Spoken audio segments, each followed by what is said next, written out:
see what we got here. See if we are up and running yet. Looks like we are over there. Now I just got to find us on the YouTubes and get the chat up. What's up, Raider Nation? What's up, everybody checking into this episode of Raiders Fan Radio here on Murph's Fan Cave. Let's see here. Just got to do a little. There we go. Here and Murph's Fan Cave. That's me. So I guess we're live there, and I got to bring out the chat. Pop out chat. There we go. All right. Appreciate everybody jumping into this episode of Raiders Fan Radio, episode number 190 of Raiders Fan Radio, coming to you live here from Murph's Fan Cave. We'll give it just a minute or two to let the chat kind of populate here, and then we will be up and running with episode number 190. A lot of stuff to get to tonight. It should be a really good time in here. There's Pirate 1975 is in the chat. What's up, Pirate? Good to hear from you this week. We've got your email. Going to read that here in a little bit. And a quiet night in the fan cave, man. And we're gonna talk about that once we get into the show. Michelle Sweat, what's up, Michelle Sweat? And all right, appreciate you joining us for this this podcast selfie version of Raiders Fan Radio. So I'm gonna go ahead and I'm gonna hit the button. Let's see, I gotta find the buttons because the guys that normally hit the buttons are not here. Just press the damn button, nerd. All right, here we go. Hit the button, and then I'm gonna hit this button, and we're gonna get started.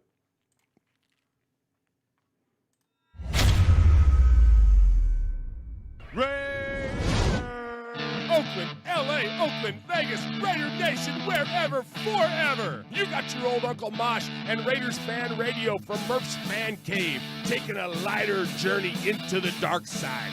Sit back, put your feet up, pop a top, and enjoy the ride. Here we go!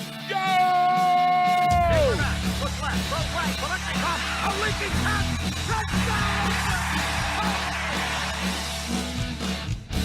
We miss you. Love you, and we'll see you in the Hall of Fame. When you have great coaches, then after you have great coaches, you get great players. You have a great organization, and you tell them one thing: just win, baby. Way up the middle, intercepted Filipiano at the 50, time running down. Oakland football, and I think Oakland victory. The Raiders have scored on the most zany, unbelievable, absolutely impossible dream of a play. Well, I love this team. I think this team can win. I think this team can win.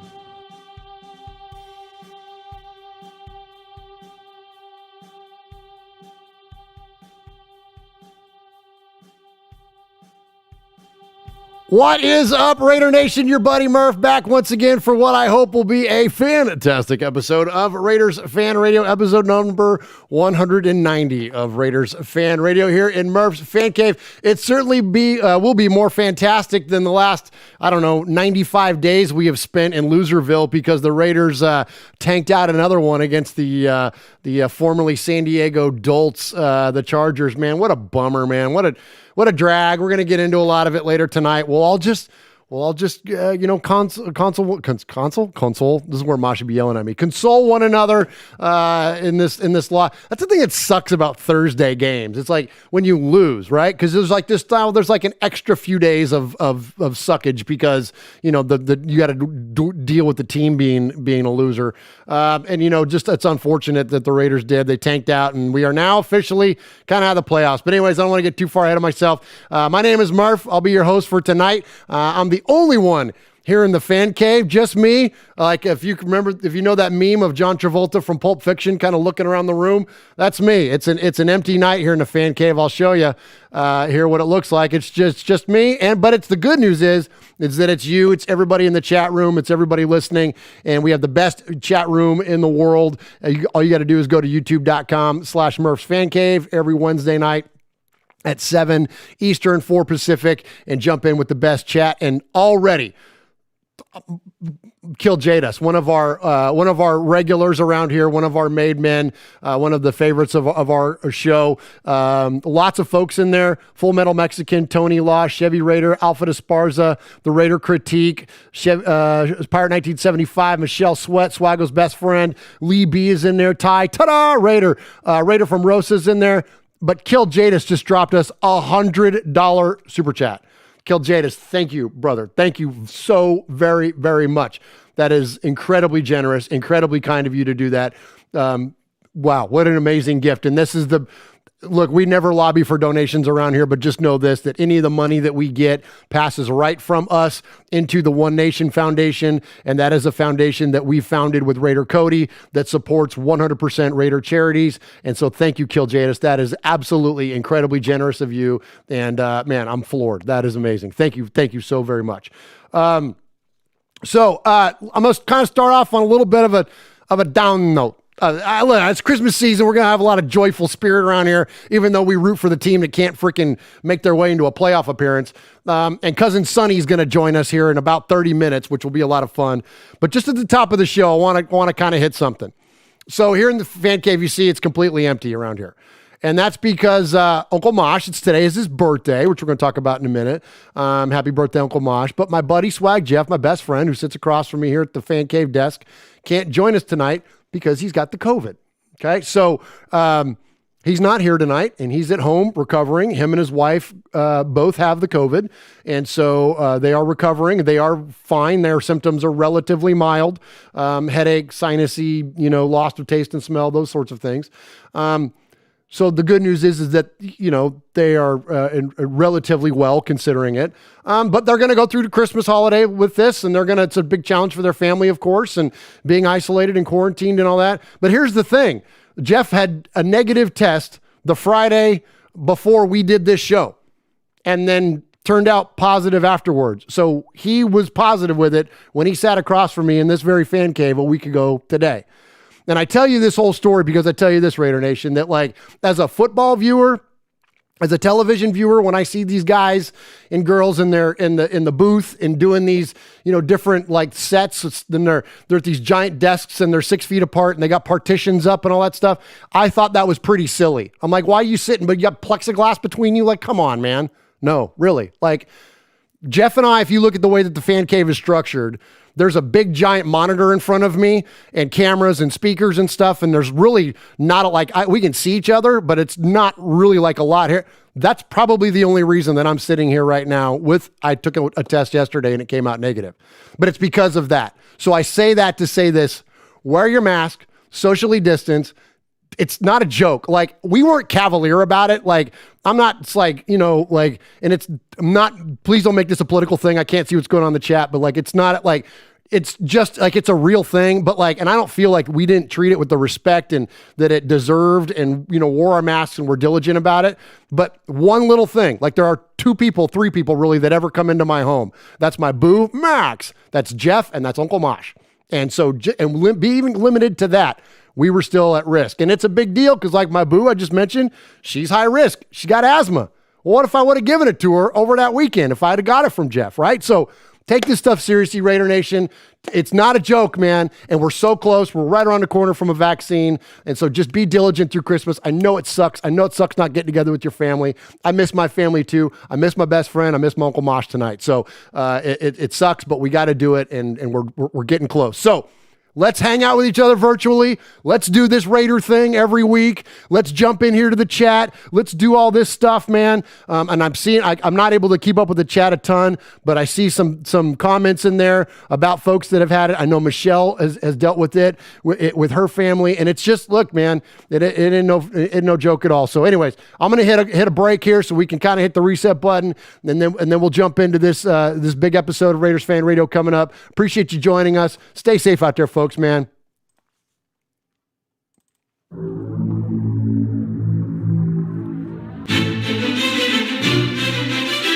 Patrick Claybon with NFL Network here. Hey folks, I know 3 things you might like. Do you like football? Do you like the Las Vegas Raiders? Do you like listening to things? I'll add a 4th. Do you like swag? Well, here we got Swag Jeff, Murph, Uncle Mosh. This is Raiders Fan Radio.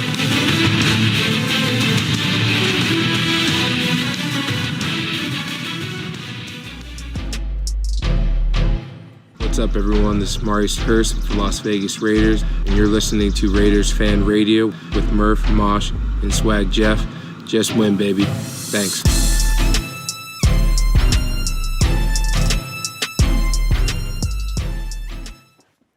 All right, appreciate you joining us here for episode number 190 of Raiders Fan Radio. So, as I mentioned, my name's Murph, and my buddy Swag Jeff normally joins me across here in the fan cave. He's now at what used to be, we would joke, his little segment he called Aloha Corner.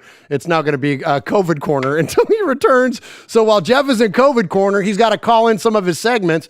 And one of the segments that Jeff does is our episode number. And so that episode number, he takes it and refers it back to something significant within Raider Nation. And so this episode being number 190 of Raiders Fan Radio, let's see what Swag Jeff has to say. What's up, Raider Nation? It's your boy Swag Jeff coming at you with episode number 190 of RFR Live. Wish I could be there because we all know we want to take a trip to Aloha Corner after Thursday night's game. But Swag Jeff is visiting another corner. We like to call that COVID Corner. That's right, I'm in quarantine. But that doesn't stop me from taking every episode number and relating it back to Raider history. And this episode is episode number 190. We're going back to the 1999 season. That's right. And we're going to talk about one of my favorite number 24s, Charles Woodson. Pro Bowl season, all pro season. But it's not the stat that you would think. Yes, that season he did have a pick six, a fumble recovery, 61 combo tackles, 52 solo tackles, 9 assisted tackles, and 3 tackles for loss. But that season, he was on the offensive side of the ball. He had 1 reception that year for 19 yards. That's right. So that year he averaged 19.0 yards per reception. Have a great show. Nicely done, Swaggo. Good job. Oh, I got to do that. I got to remember to hit all these things now here because I'm the button guy tonight. Hey, like I'm missing my button men. You know what I mean? Like, hey, the button men are missing. All right, let's get some contact, then we'll jump in. All right, boys and girls, pay attention. You got your old Uncle Mosh here with an update. That's right. I got some stuff for you. Take out a piece of paper, a pencil, a pen. Heck, use your pocket knife and carve the info into your dashboard as you're driving down the highway. First off, you need to like us on our fan page on Facebook. That's right. Go to Facebook at Raiders Fan Radio Podcast. Don't forget about the Twitter. You know your old Uncle Mosh, he twits now. That's right.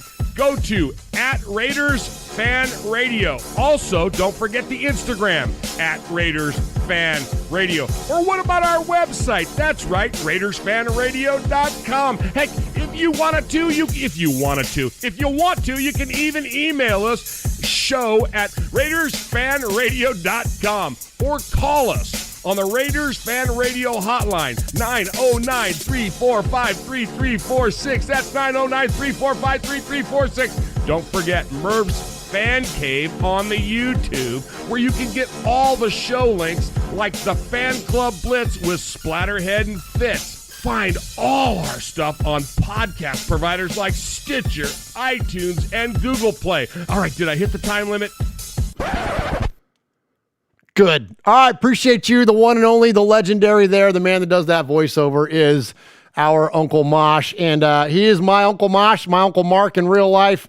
And I got a lot of respect for that guy. And we always, at the top of this show, we like to do a little bit of respect. You know, we don't do props. We don't do shout outs. There's nothing wrong with those things. But around here, we'd like to do respect. And so I want to give Uncle Mosh respect. Today is his birthday. And so very happy birthday, Uncle Mosh. Oh, I almost called him Mark again. Whatever. I'm going to call him Uncle Mark for this. Uncle Mark, happy freaking birthday, man. We love you. And Raider Nation loves you. All the listening audience of RFR loves you.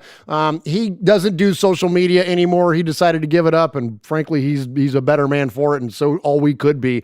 If it wasn't for this show, I probably wouldn't do much of it either. But anyways, so he doesn't do the social media, but he got so many amazing messages on social media that my Aunt Kathy shared all those messages. He sent me a text earlier, and he said, please let everybody know how appreciative I am of them sending all the birthday wishes. He said, and Kathy sat there and read me like over 200 messages from you all. So from Uncle Mosh to you, thank you very much for all those birthday wishes.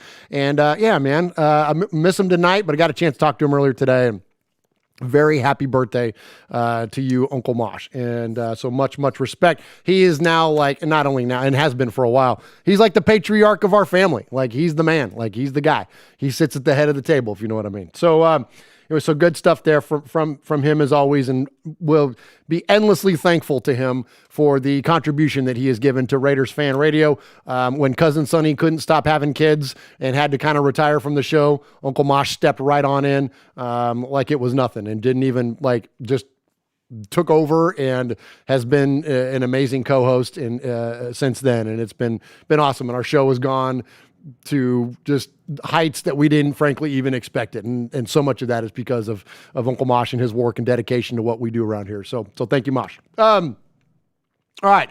I got another little bit of respect. I'm going to give respect to the 1976 Raiders. I'm talking about the Raiders that won the first championship for us, the first of those 3 Lombardi trophies.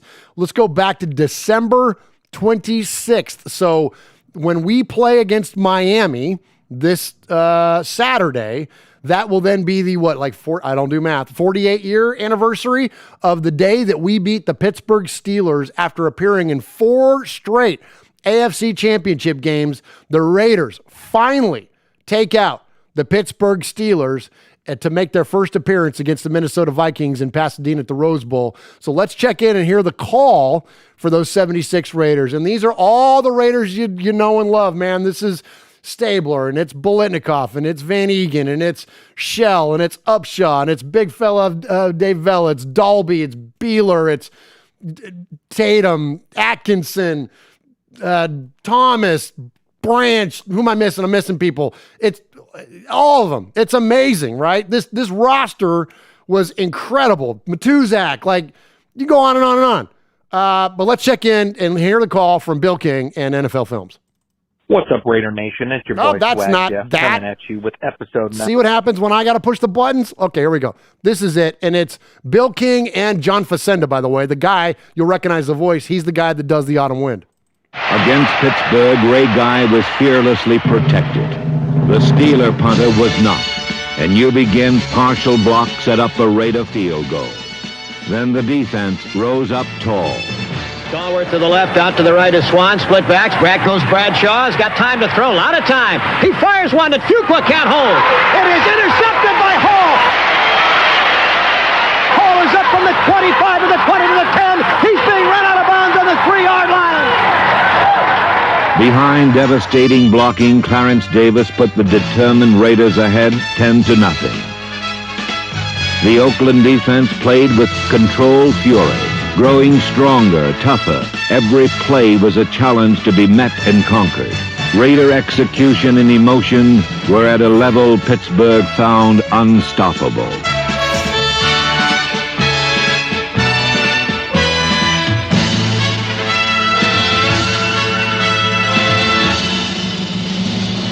Stabler play fakes, drops back. Here comes the rush. He gets rid of it to Bankston. Touchdown, Raiders!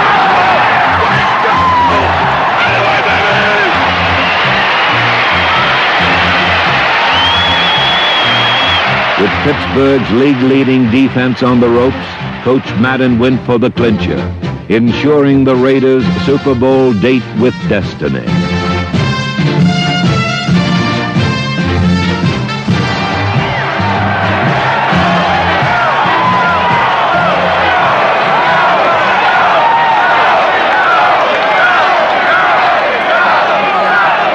And Warren Banks inside. Here's the play fake. Stabler back. Here comes a blitz by him, but he throws. Touchdown, Raiders! Yeah! Way to go! Great call, John! Got him down, now don't let off. The Raiders never faltered. Number 43, George Atkinson, the NFL's smallest strong safety, played with giant skills and intensity. The Raiders danced deservedly, casting a silver and black shadow across Steeler hopes. No team could deny these Raiders their place in the sun. The Super Bowl really exists for the Oakland Raiders. All along they've been thinking it was somebody's crazy illusion. 10 seconds to go. 8, 7, 6, 5, 4. The field is being engulfed by humanity. Time is run out. The Oh my gosh, man. I don't know about you guys, man, but I love that stuff, man. I could listen to that stuff and watch that stuff all day. It's incredible. And I love it when we come up on these incredibly significant anniversaries. I was just looking up on times the Raiders have played on December 26th. And here's one of them, man. And there's been other ones too. Like there's been other games that we have played, some of the Rich Gannon led teams with us, I think we beat the Bills 52-3 or something like that one time. Like there's been some very significant wins, but that's the significant win. That Pittsburgh team back then, the team of the decades of the 70s, blah, blah, blah, whatever all that crap is. But we finally knocked them off, because they had our number for the longest time. And we finally got them, and we got them at home. You hear Bill King reference there, the fans storming the field. And if you listen to stories from Villapiano, he talks about how, Franco's army was strong. That's what they called Franco Harris fans. Franco's Italian army was strong that day, but the Raider army was stronger, and they flooded the field. And that imagery from back then, and it's just incredible. And if you ever want to check it out, not only can you find these things on those clips and things on YouTube, but the entire game. You ever get in a funk about the freaking Raiders? I know I'm not the only one. Watch the 1976 AFC Championship game. It's on YouTube. Put it on your smart app on your TV and watch it. It's fun. At least it is for me. I don't know. Maybe maybe it's too old school for some people or whatnot, but I think that it's important to kind of know your history, to know where you got. And you know what I mean? And when you see those things, you wonder about the winning legacy and the winning tradition of this team. It's so easy, and especially nowadays and in recent history, to get lost in what we are. But we haven't been this. We haven't been this, frankly, embarrassment at times. We haven't been this team that is a constant letdown. This is a team that went to 4 AFC championship games before knocking out the Steelers. You know what I'm saying? We were so relevant. We were dominant. And while the team may have made it in, through tight games and, goes to the post. There's another one for you. I believe that was a December 26th game. The team may have not have been back then it was 14 games. They weren't 13-1 and just crushing people by 40 points every game. And it wasn't that kind of domination. It was more they made it into the positions where it required them to be great. And the old saying goes, great players aren't always great, but they're always great when they have to be. And when the Raiders had to be great back in those days, they were, and we're not anymore. And that's sad. But anyway, so that's my little tirade about it's important to go back. It's important to listen to all that stuff, I think, as a Raider fan. And I'm an old guy. I'm an old school guy. But I think it's important to stay in touch with all that stuff. And frankly, I'll just say this. The Raiders of today are a bummer. This week was a drag, and we're getting ready to have Cousin Sonny come in here in a few minutes, and we'll talk to him a lot about this game that happened against the Chargers. But while we're waiting for him to call in, which will just be about 5 more minutes, kind of my spirit around it is this, and I'm curious to hear what you all have to say in the chat room. I'm going to have a lot of trouble keeping up with the chat tonight. I always do, but especially tonight running everything. But I will always go back and read it. So I'm going to go back there and I'm going to read all and catch up with everything that you all have to say in there. But here's how I feel about the present day Raiders. And this isn't, we don't do analytics around here. We're not, I'll get into numbers and all that kind of crap sometimes, but I'm not trying to get into the weeds and be pretend analyst and tell you I'm some insider. And so that doesn't happen. But I am a fan, and I've been a fan of this freaking team for a long time, and I'd like to say that I'm a well-versed fan on the history of this team. And while where we're at today, I think this is the ultimate challenge for us, is that going forward, next season, even if they start 10-0, I'm going to be skeptical, and I think you will be too. And it doesn't matter to me from now on, at least with this regime, John Gruden, whoever our defensive coordinator is going to be, Greg Olson, Mike Mayock, okay? I'm not saying it's going to always be this kind of a letdown, but as of right now, as it stands today, it doesn't matter who you beat. It doesn't matter what your record is. We can't trust you. This team was 6-3 and had beat the Saints, who are our likely Super Bowl favorite, the Chiefs, who are our likely Super Bowl favorite, the Browns, who are freaking killing it in the AFC, right? One at Arrowhead. It's like we completely sold out our season for this Arrowhead game. And, oh, yeah, by the way, we still got to play the freaking Falcons. Like, so again, I'm not going to try to give you some like film thing and try to be like, oh, well, this is why, and because of this set and this thing and this person did that, whatever. That you can debate that endlessly, and I'll save that for the pros like Ted Wynn to do that kind of stuff. But but in terms of like a team and how I feel about the Raiders, I freaking can't trust them anymore. It doesn't matter what they do to me now, or what they do to me, what they do to us now. That like it doesn't matter what they do. Like it doesn't matter. It doesn't matter if you have a winning record in the back half of the season. We can't trust you. Because you can put out these amazing performances in these baller games against these incredible teams, and then you crap the bed against the freaking Chargers, and then you crap the bed against the freaking Falcons, and then it takes you a miracle to beat a then 0-for team and now a 1-win team in the Jets. Like, I don't know about you guys, man, but look, I don't get mad. I'm not like an angry guy. I don't get mad at people and things and whatever because to me, it can be a wasted emotion. But I'm frustrated. It's stupid. The Raiders right now are stupid. Thank you, Cousin Sonny. Right on cue. Sonny, I just got done calling the Raiders stupid, and I'm going to try to get you into the shot here. It'll take me just a second, but welcome to the show, the original co-founder of what we do here at Raiders Fan Radio, and I'm talking about my good friend and yours from the West Coast, Cousin Sonny. What's up, Cousin Sonny? Murph, how you doing, man? Thanks for welcoming me back home. I feel like Norm coming back to Cheers after a long time away, drinking Busch Light somewhere else. So the chat room collectively goes, Sonny! Hey! Well, I gotta tell you this, man. So I just started a tirade. It's a good thing that you called in because I felt like, I can get a little. Murph, I was watching it. I can get a little whiny, Sonny. I was watching it. I could get a little whiny and listen, and but I'm pissed, dude. Like, and again, I just said I don't get angry, but I kind of am. Like, dang it, Raiders, talk to me, Sonny. Okay, Flanders. Dang it, Raiders. Jeez, gosh, golly, Raiders. Your first mistake was this: becoming a Raider fan. No, well, you didn't have a choice with that. Yeah, right? I know. Back hair and being a Raiders fan, we were born no matter what. Well, I guess you got yours waxed off. That's the topic for a different show. That's anyway. Lasers, dude. Lasers. That's too much. You said I can't trust him anymore. Wasn't that what you just said like 2 minutes ago? Yeah, that's exactly what I said. I can't trust him. Okay, you dummy. When could you trust him? Well, here's the thing, man. Once upon a time, when we were having. I don't know. When's the last time when you were in high school? When you were like above the age of like abstract thinking that the Raiders were relevant. Okay, here's the thing. The last time John Gruden was the coach of the then Oakland Raiders, when they were having a successful season, we could then trust that the consistency of the play of the team would carry. Now, it doesn't mean that they were always going to be championship caliber, but a lot of times they were. And if we got off to a hot start, that momentum carried through the course of the year.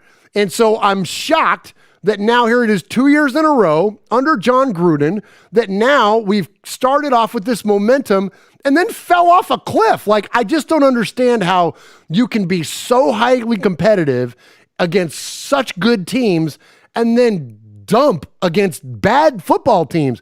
I know COVID. Yes, I understand injuries. Yes, I understand. But everybody's playing the same thing. Everyone's playing the same game under the same conditions, and it wasn't like that last year. There wasn't no COVID last year. What the hell happened, man? All of a sudden we can't win a home game? We got this big, new, pretty stadium. And part of me, too, is glad that there ain't no fans. Because you want to talk about, look, if they're any kind of sensitive to the Boo Birds, like, guess what? Frickin' Vegas fan would have been all over them crapping it up in their home stadium after they just spent thousands of dollars on their frickin' season tickets. Welcome to the show, Cousin Sonny. You talk. What? Jeez, what is this, Sad Sack Radio? I'm pissed. Maybe I am angry within context. Yeah. Where's that newcomer, Swag Jeff? Where's he at? Mr. Aloha Corner. Mr. Marcus Mariota is going to be the savior. I got one for you, Murph. What episode number is this? 190, right? Yeah, 190. Episode 190? Yeah, 190. Okay. 1, 9, and 0, correct? Correct. What's 9 minus 1? 9 minus 1? It's 8. Yeah, 190. 9 minus 1. Sorry, I don't do math. Okay. 8 for Marcus Mariota. Yeah. That's his number, right? Yeah, 8. Yeah, well, there's also a 0 left. That stands for 0 wins for Marcus Mariota this year. There's your 190, episode 190.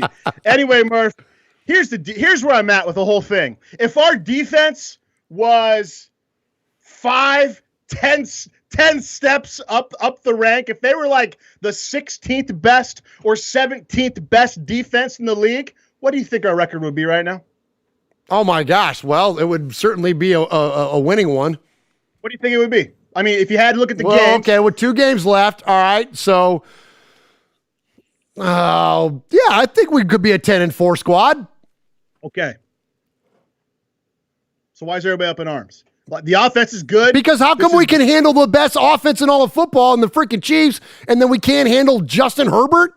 Come on, man. That's what I don't get. When's the last time you lived life as a human being? Murph, we're not consistent. Consistency is like the highest rated trait of a human being. That's why we love and hate the Belichicks and Brady's of the world when they're consistently kicking everybody's ass for 17 years. You know what I'm saying? And so we have to learn to be consistent. And now with Gruden and Carr, year 3, they're doing fine. Our offense is good enough that Mariota, who did get beat out by Ryan Tannehill, let's not forget, can step in and play great on a whim, right? And the whole offense shifted to his style. So the offense is good. The offensive line is good. We're good there. If we had a halfway decent defense, our team would be great.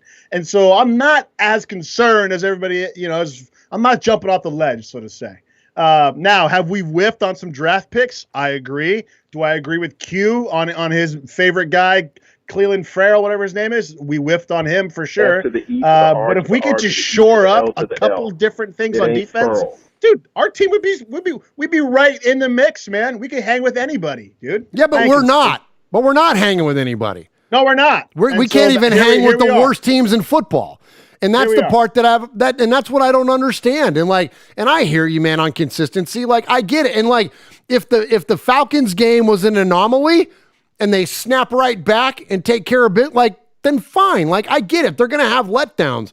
But this now, it's like all of a sudden we went from being an incredibly relevant football team, and that's all we were looking for this season was a return to relevance. And we did. We returned to relevance, and as soon as we got there, we crapped ourselves and didn't come back out of the locker room like Lamar Jackson did to keep winning. We just kept crapping, and we've just been crapping ever since. Then now we're sitting in our own crap. I heard a rumor that Paul Pierce was the same thing, that he wasn't injured. They took him out on the wheelchair because he crapped himself too. Oh, so they wouldn't see? Yeah. So you couldn't see that? Yeah, because green and brown don't go together. But, I hear all the talk about, well, now it's Gruden. It's Gruden's fault. It's always somebody's fault. I think we're always looking to blame somebody for something. We fired Gunther. Obviously, Gunther was a big part of the deal. The defense who's our leader? Who's the centerpiece on defense that's gonna galvanize everyone? We don't have that, man. Do I agree that trading Mack was the right thing? Yes. But that set us back on defense for years. We all knew that. So I don't know. If anything, do you blame Gruden or do you blame Mayock? Does Gruden have the right players to have a good defense with, or does Gruden not have the right players, so is it Mayock's fault?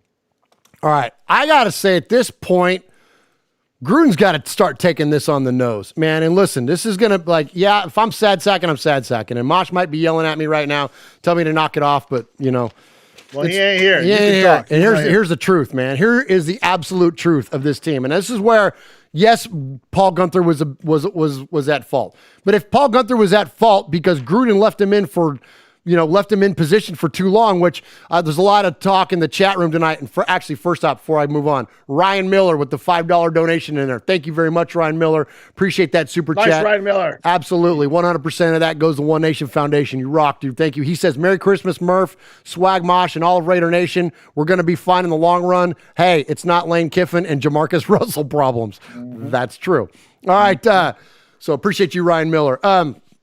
Here's the reality of it, Sonny. So if Gunther is left in position for too long, then that's on Gruden too. Because now, in the chat, the folks were mentioning about Will Compton's comments on their last episode of Bussin' with the Boys. No free shout-outs.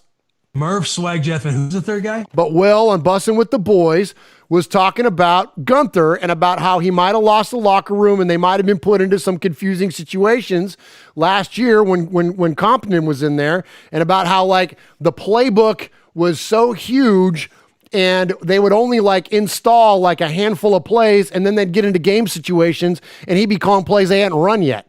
And you know what I mean? Like, and so, okay, but if that's the case, yes, you're at fault, Paul Gunther, but Gruden's the guy calling the shot. If you're the president of the company and your vice president is blown it every week, well, whose fault is it ultimately? It's yours, because you're well, hold on. Go ahead. Well, you done? No, because I got some stats to read. Welcome to the show, Cousin Sonny. You'll get to talk for 6 seconds tonight. Appreciate you joining me.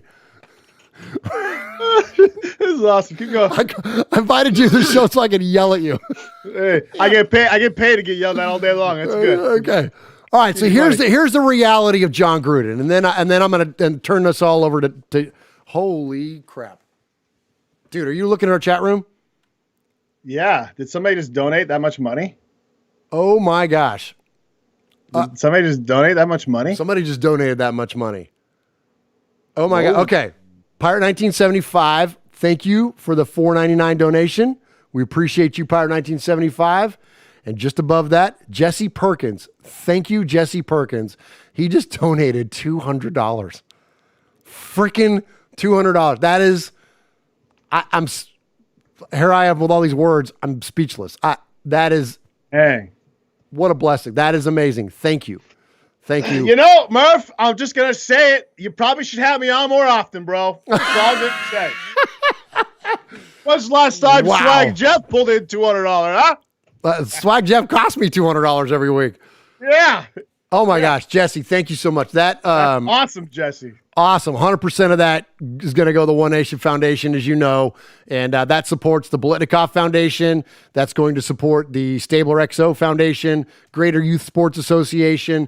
We're trying to do so much different good with this money. We supported Allison King in her cancer battle, and we're going to do more. And the more of these types of things, the more we're able to do, man. And so that is, Jesse, you are freaking, that is insane. Thank you very, very, very much. Yeah. Gosh, it makes me feel like this is so insignificant, all this stuff we're talking. When you see stuff like that, it's like, you know, now here goes the guy bitching about the team again. But the Raiders and the foundation and the nonprofit created the context for Jesse to be able to make a donation like that. So there you go. Thank you, Sonny. There's a professional counselor right there. Appreciate that. Okay. Gosh, thank you, Jesse. Okay. Here's John Gruden. Here's the reality of John Gruden. This year, Sonny, first quarter, the Raiders have been outscored by 12 points in the first quarter, on average, 68-80. In the second quarter, the Raiders have been outscored 133-114. In the third quarter, the Raiders actually have the advantage. They've outscored their opponent 74-54. And then the Raiders have been outscored 148-118 in the fourth quarter. Okay, John Gruden is the de facto offensive coordinator and also enables whoever to be defensive coordinator. The team starts off pretty well at a 12-point deficit in the first quarter and at a 20-point advantage in the third quarter. It's those the second and fourth quarters where we start to die off. So what I know is that Gruden is an amazing planner, but I don't know how well he's adjusting on the fly. You blame it on him, blame it on Paul Gunther, blame it on whoever. We're doing things well when they got time, but when we're doing things on the fly, not so much. All right? For the Raiders, the winning percentage, Sonny, of the last 4 Raiders full-time head coaches, Jack Del Rio, Hugh Jackson, John Gruden, and Dennis Allen. You want to guess where John ranks in that list of 4? Third. Absolutely. You want to know who number 1 is? Del Rio. Yep. Jack Del Rio's winning percentage is .521. Hugh Jackson, who declared himself king of the Raiders only to get fired that way, is second at 500. John Gruden, .391, followed up by Dennis Allen at a .222. With the loss on Thursday, John Gruden's regular season as Raiders head coach falls to 56-54. That's the most losses in team history. He used to be tied with Tom Flores, who lost 53 games, but guess what? Flores has 2 Super Bowl wins and won 83 games. That's 30 more than he lost. When you look at John Gruden's coaching record, as a Raider, he is 56-54. With Tampa Bay, he is 57-55. The guy has only had 4 double-digit seasons, 3 of them under the orchestrated Al Davis. Actually, 2 of them under the orchestrated. 3. 1, 2, 2 under the orchestrated Al Davis teams, and then 2 double-digit win seasons under Tony Dungy's team. He is now he has 6 seasons in a row where he's not going to attain double-digit wins. At what point? Now look we're keeping Coach. Like, he ain't going anywhere. 10-year contract. But at what point do we start looking at this and going, you know what? Maybe John is a 500 football coach. Now I'm done. I'm going to sit back. Sonny, take the show. Well, all those stats are good. It does help put things in perspective. But you're basically except for the ones where you compared him to the other 3 Raider coaches, you're giving me all those stats about Gruden's coaching history isolated. They're in their own silo. So what would help is to have them compared to other coaches in the league. And what's the average? What's the average record for a guy who coaches in the NFL for 3 years or 5 years or 6 years? That would help put John Gruden in the bigger scope as far as across the NFL goes. That would help me understand that one better. As far as your comparison to Hugh Jackson, Dennis Allen and Del Rio, well, those 3 guys didn't accomplish anything anyway, so that's irrelevant. That's compared crap to freaking molded crap. So it's all crap. None of it matters. Other than the Hugh Jackson team collapsed. Here's what I know right now. The offense is really good, can hang with anybody. Our defense is horrible. So our current issue, our practical fix, is we have to figure out the defense. So my question is, how do we fix the defense? Is it a pass rush? Is it linebackers? Is it defensive backs? Is it we have the right tool? We have the right personnel. We just need a better coach. That's where my head's at. It's how do we fix and tool up the defense? I think the offense is fine. It's our defense, man. It's our defense. If our defense was 5 spots up, we'd still be in playoff contention, man. It's our defense. Like I don't think we fired Gruden yet. I think, he's building something. Carr's all right now. Our offense is fine. Like let's let this is what Raiders fans do, is because we have such trauma from Javon Walker signings and Kerry, all these crazy things we've done, man. We're all traumatized. So we chill out. We let this thing keep moving forward. We like the Abrams signings. We like these, the Ruggs signings. We can't hit on them all, and let this thing kind of ride out. And maybe by year 5, if we're still bottom of the barrel and like nothing's moving, because right now things are moving, right? Like there's some good things happening over here still stuck. Good things over here, we need to shore up this over here. And so, as long as that's happening, I'm cool. But if we're just like bottom of the barrel, the laughing stock, then that's when I think we let Gruden go. But I don't think we're laughing stock. We're far from laughing stock, if you ask me. Yeah, well, I agree, and we're not a laughing stock. I think it's just it's frustrating because we get to these points where we think that we're finally around the corner. We're finally like, yes, we have these weaknesses, and especially the weaknesses on defense. Like when we look at Corey Littleton, he's since 2010, Raider linebacker since 2010 that have had 0 sacks, 0 takeaways, 0 forced fumbles with 600 or more snaps. Tahir Whitehead, Miles Burris, and Corey Littleton. Like, now is that Littleton's fault? I don't know, because he was certainly like one of the prizes of free agency. We were all so excited to see him come in, and did Gunther put him in a position to be successful? I don't know. I guess we'll find out as we see him close out the rest of this year. I certainly hope not, because I think he's a stud, man. I watched him play in the Super Bowl against Tom Brady. No one punks Tom Brady, but that guy did, right? Like, so like we have the potential to for this. And so I hope you're right, man. I'm sorry to be such a freaking sad, but it's just really like Thursday night got me, man. I mean, as exciting as it was, and let's talk about the game a little bit. Like, okay. It was really exciting, man. Like, we've joked a lot around here about Mariota and the whole aloha corner and all that kind of stuff. But really, we know Derek Carr's the man. And I still think he's the man going forward. I don't think Mariota won the job. There's a lot of people on there calling for that's now a controversy. Look, if Derek was out for the rest of the season and Mariota took us into the playoffs and then won a playoff game or two, then you got a quarterback controversy. But coming in... No, you don't. Not at that point. Right? But you know what I mean? No controversy at all. Well, right? But like, wouldn't it, like, don't you think, Sonny, wouldn't it have taken something of that significance, right, to generate that actual controversy? Because right now, there's no controversy, is there? Dude, come on. Again, this is our problem. We are our own problem, Murph. We watched Derek Carr get hurt. This guy comes in who the other defense has not prepared for at all. The guy hasn't played any significant playing time in, over a year. He got kicked off his last team because he wasn't good enough to Ryan Tannehill, who the best thing that he ever did is trick some hot chick into marrying him. And so, Mariota comes in and plays a decent half of football, and everybody's like, yes! We need him, Swag Jeff is in a coma, from, a lust coma. And all of a sudden, Mariota's king of the world. It's like, slow down, man. Like, come on, chill out. But Mariota, it was exciting. What was it not exciting watching Mariota? And my head goes back to Pryor. Like, remember how much hope we had in Pryor being the dual threat and the longest run in the history? And man, Pryor was so close to being that guy for us.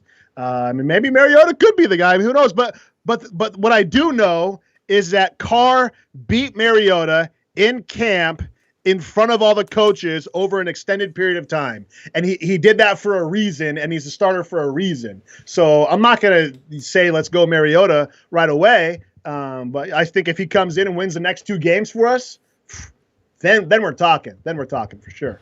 Yeah, especially if he's taking care of the football. You know what I mean? If he's doing all the things. But, like, it was exciting, man. Just the spirit of the team. Like, you could really see everybody rally around him. Waller was goodness gracious. Like, I think and Waller was Mariota's first look constantly, and it showed. Like, is that something Derek could do better? I don't know. Like, did that reveal something? I don't know. Again, I'm not a film guy, but seeing Darren Waller have the kind of production that he did in that game was incredible. And I just loved the fire of Mariota. Like, this guy didn't play a game in over a year. And then now all of a sudden he comes in and it's like, talk about picking up where you left off or whatever you want to call it, man. But he was fired up, man. That was an incredible performance. Sadly, because of the defense, we weren't able to close the game out. But man, I'll say that it was inspired, right? Like, it was an inspired effort, and it was very exciting and very fun. But in terms of like long-term ramifications, like, I don't know. I don't even think he's going to play this week. I think Derek's going to try to make a go of it because he was at practice today. If the guy's at practice today, he's going to play on Saturday. He tried playing with a broken back. He's going to play. Exactly, right? Yeah.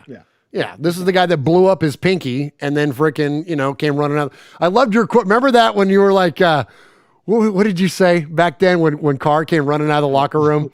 Like the curtain was open or something. Luke Skywalker or something like that, wasn't it? No, you're talking about like the like I know when Carr returned, wasn't it? The tomb being opened or something though. You're like, yeah. The stone was rolled back. The curtain was open. That's amazing, dude. The veil was torn. Here comes Derek Carr and all his mascara rode out on the field. Pinky in tow. It's funny how quick. Let my team lose this game. Yeah. Oh my gosh, it's so funny how quickly we all forgot about his pinky when he blew up his back. You know what I mean? Like 2 weeks later or whatever. Or no, it was his leg. Yeah, dude. No, it was ankle, right? His back was later. It was his ankle. It was he hurt his pinky, and then a couple games later when he got it. Anyways, Derek's going to be our guy, man. And I'm proud for and of Derek Carr this season. I love the fiery leadership that he has demonstrated this season. Yeah, he's returned. We needed that, right? Talk about that, Sonny. Talk about that, and especially how it contrasts to like what the Gruden-Gannon relationship used to look like. I think it just makes Carr respectable. Nobody respects the squeaky clean guy. You want to respect, especially you want your leader to be somebody who's seasoned and can talk the talk, walk the walk.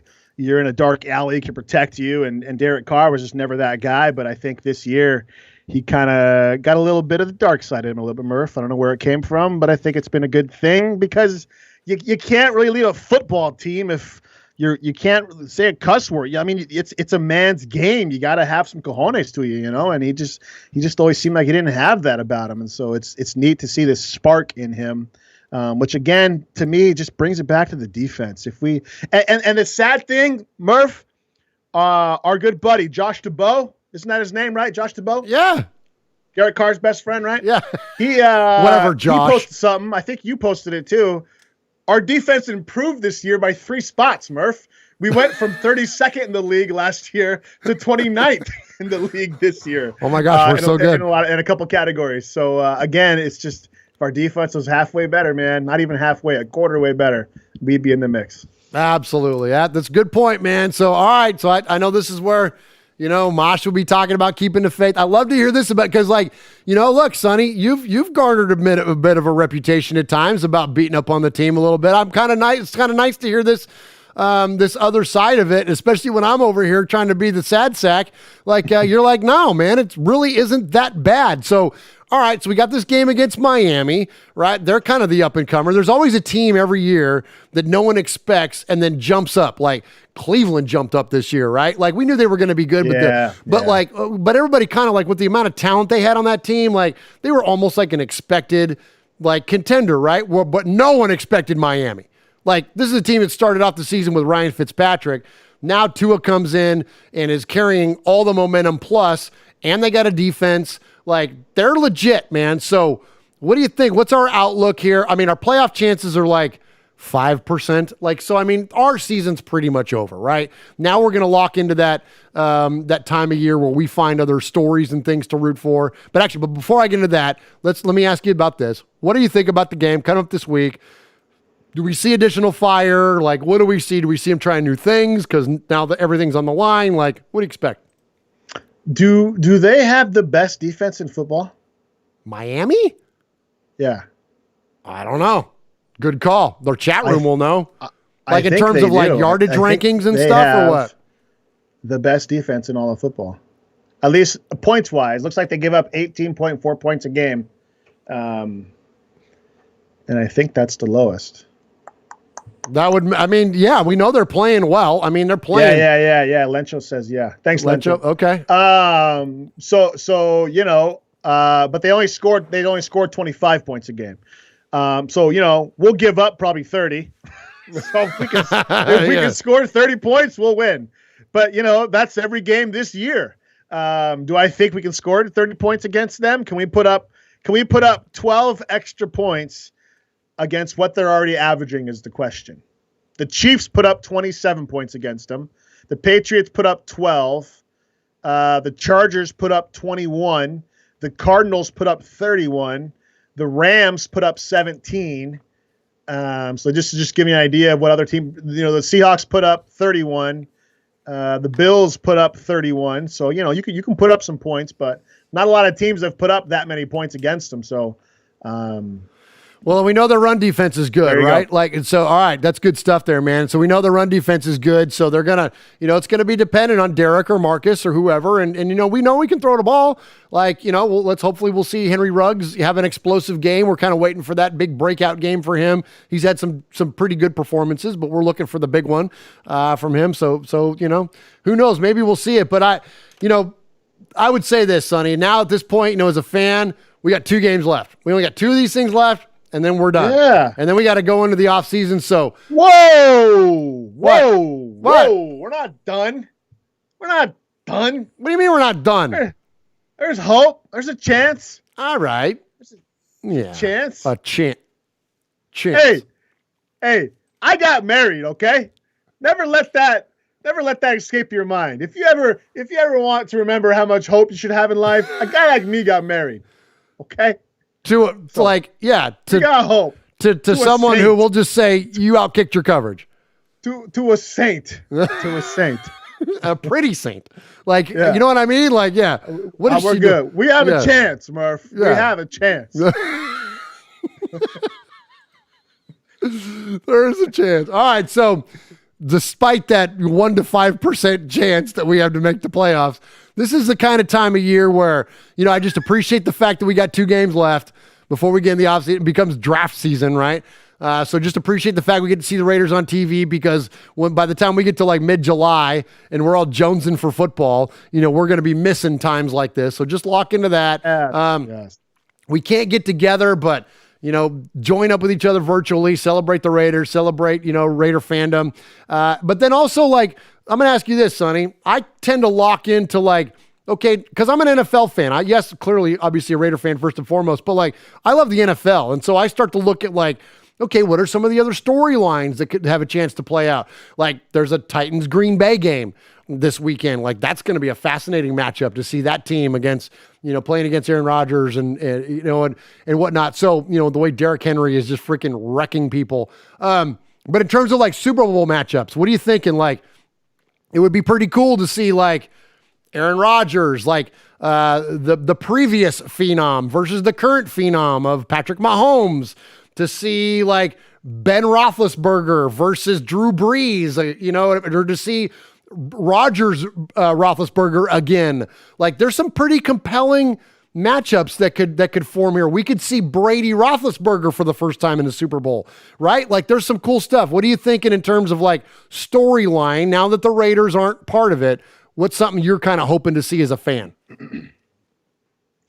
First of all, the Raiders are part of it. As small as a chance, they're part of it. Going down with the shit. You're playing that violin to the Titanic drops, dude. Murph, it matters, bro. Think about it. How many years as a Raiders fan was it week 8 and you're already talking draft? I mean, really think about it. Yeah. Here it is. What's this coming week? What week are we in? We're coming up on 15, right? 16, okay. 17, right? So here we are as Raiders fans in week 15. 16. We got 2 left.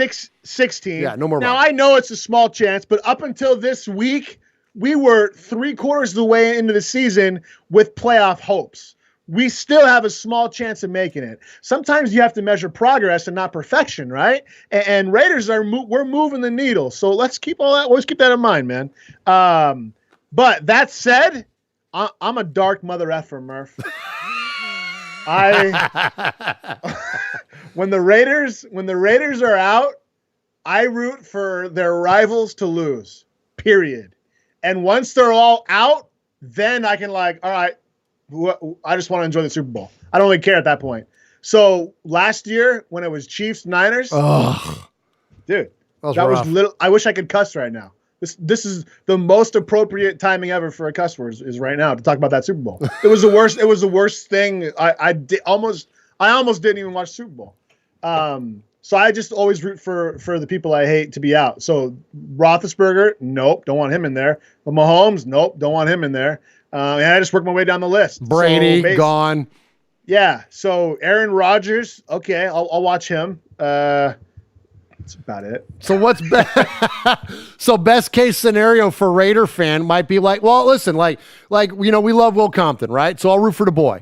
I'll root for Will, right? I'll root for the Titans. So like Titans, Packers. So what we're getting ready to see this weekend, hopefully maybe that will be our Super Bowl matchup. I think that would be something we could at least, Aaron Rodgers is a Bay Area guy, grew up in Chico, right? Like, that's something I could kind of wrap my brain around a little bit. Titans got the local connection, Will Compton, all that stuff. Like, okay, maybe that. Derrick Henry's fun to watch. Like, right? We'd love. I feel like there's a reason. I feel like there's a reason I should hate the Titans. No, they beat the Chiefs. We love them. Like we've seen them beat them in the postseason, and they might have to do it again this year. You know what I mean? No, we can root for them. I mean, all right, tighten up. I mean, listen, tighten up. And we've already beat them in an AFC Championship game, so we got bragging rights over the Titans. So that is true. That is true. Okay. I don't know. All of it sucks is not us. Pheasants over there in Tennessee. All right, man. Cousin Sonny, man, this has been fun, dude. I did not you and I, communicate all the time, but I certainly did not. And we only podcasted I don't know. How about this? I'm going to slow down here. Do you know this before we say goodbye? Do you know this is now coming up on the 9th year since we started podcasting together? Is it 9 years in 2021? 2012, dude. We started doing this stuff in 2012. Isn't that unbelievable? That's a trip. Yeah. That's yeah. I had hair and no kids back then. Absolutely, man. Yeah, it's been a long time, man. So, anyways, this has been cool, man. It's been good having you in the fan cave tonight. Appreciate you coming and jumping in. Anything you wanna plug or sell or talk to Raider Nation about before you get out of here? Yeah, get outside. The longer COVID goes on, the more important it is to get outside and breathe fresh air once in a while. And don't lose faith. Raider Nation, we're not in this for the short term, we're in this for the long term. And it would be nice to talk once in a while about the greatness of the Raiders in in this century, Murph. But one day we'll get there. So keep the faith. Don't lose hope. Say hi to your loved ones, to get outside, and go Raiders. Right on, man. Good to see you, Sonny. Thanks for coming in tonight. Merry Christmas. Merry Christmas. All right, there he is. There's Cousin Sonny, man. Appreciate him jumping in here. All right, Raider Nation, we're going to take a little bit of a break. And so apparently the fan cave cam died. I'm telling you, this is always fun doing a show by yourself. Fan cave cam died, so you're kind of stuck with the camera on me, but we're going to take a little break, and then we're going to jump back into the show, and we're going to get into the Sea of Fans mailbag. What's up, Raider Nation? It's your boy, Will Compton. You're listening to Raiders Fan Radio with my boys Murph, Swaggy Jeff, and Uncle Mosh. Tune in because they put out a banger podcast. Hey, Raider Nation, this is Max Crosby from the Oakland Raiders. And goes down, and Max Crosby, who forced a fumble last week. You're listening to Murph, Mosh, and Swag Jeff on Raiders Fan Radio. Thank you so much. Just win, baby. All right, appreciate you joining us for episode number 190 of Raiders Fan Radio. And thank you again, chat room. Thank you, Kill Jadus, for that amazingly generous donation.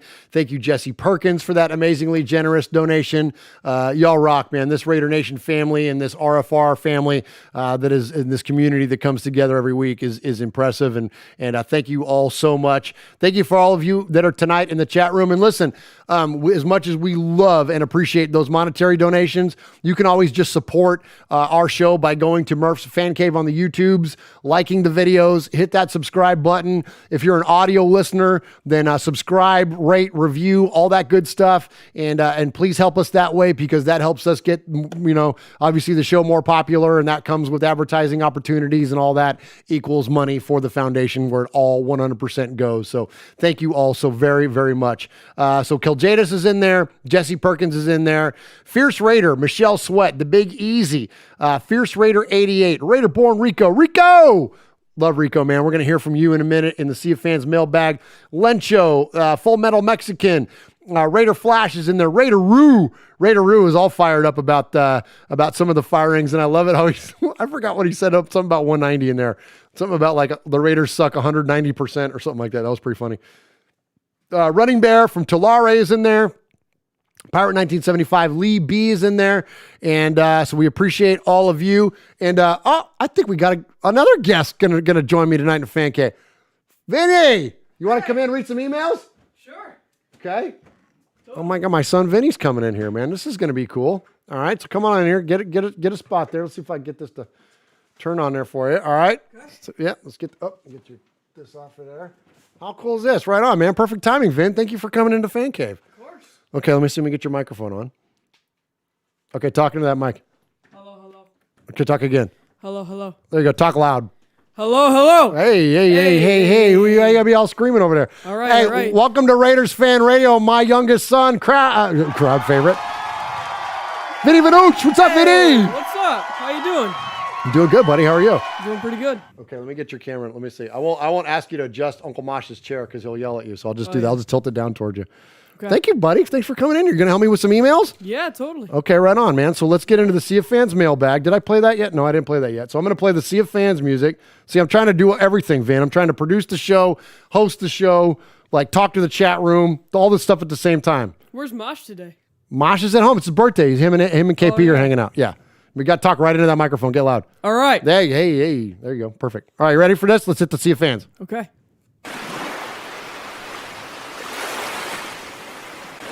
Fading, looking. He's under the gun. He's tied. He throws. It is. He caught it.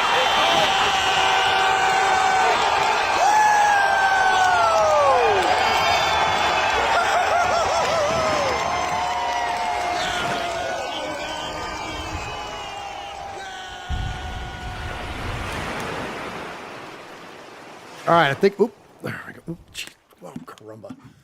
Sorry. I think I got the fan cave cam working again now. There we go. Now what's up? Hey, there it is. What's up, fan cave? What's up, YouTube? Hey, what's up, YouTube? There we go. Okay, I got that working again. All right, so I had to. Whew, man, I'm telling you, this is a lot here, man. Running around over here, I'm all sweating and stuff. All right, let's get to that. So there's two ways to contact this show, this Raiders Fan Radio show. You can do that by emailing us or calling us, and we feature the emails to start off, and you can send us an email at show@RaidersFanRadio.com. That is SHOW at RaidersFanRadio.com. And if we read your email an indefinite amount of times, or if we play your voicemail on the show 3 or more times, you become a made man or a made woman, Vinny, right? Right. So Vinny's going to help us out with the emails tonight. So thank you again, Vin, for joining us. There's your first email there. This comes from... This is from, I believe, Pirate 1975. So give that email a read, and I'm going to go over there and mess with that camera a little bit while you're reading. Okay, sounds good. All right, buddy. Read nice and loud in that microphone. Okay, you got it. All right. Did you hear that? The young player's eyes grew. Shh, listen. The faint, distant melody of an ice cream truck could be heard. Smiles began to creep up on all the players' red, sweaty faces. Since you guys practiced so hard today, you're each going to pick whatever you want. Yay! This is awesome! The old coach stood there proudly with his wallet out, waiting to pay as all the players, one by one, came away from the ice cream truck with a treat. Grandpa Gru, you're the greatest. No, kids, you are the end. Sweet story, right?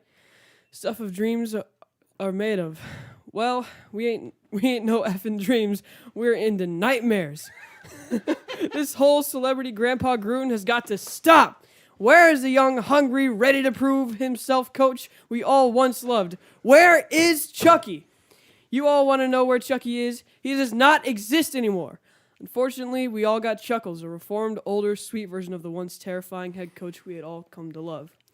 Gruden got the job second time around for something he no longer is.